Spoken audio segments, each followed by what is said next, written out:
Mexican-American War ended in 1848 and led to the annexation and expansion of the United States to the Pacific Ocean. This didn't just impact the US nationally, but politically. There were more slave areas in the United States. Simply put, the new territories in the United States were pro-slavery, thus escalating the long slave conflict.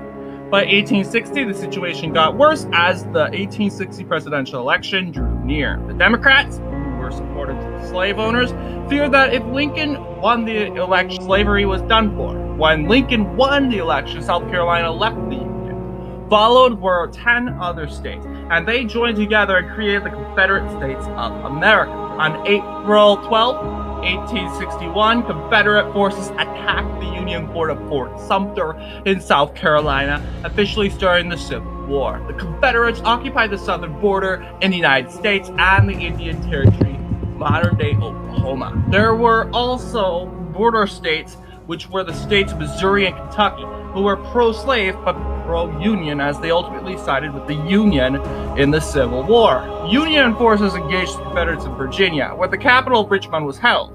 They engaged in the First Battle of Bull Run. During this time, Western Virginia was frustrated with their state and wanted to remain a part of the Union, so the at first unrecognized state of West Virginia was created officially in 1863. Meanwhile, the Confederates were making their ways up Missouri and Kentucky, but it was in 1862 when the Union began to shine down on the Confederates, retook the New Mexico and Indian territories, and advanced into Tennessee, Arkansas, and Louisiana from the Mississippi River. In September, Union forces clashed with the Confederates in Antietam, the bloodiest battle in the whole war and a Union victory. Jackson was captured in 1863, which was also the year Abraham Lincoln did his famous Emancipation Proclamation speech, declaring all slaves free.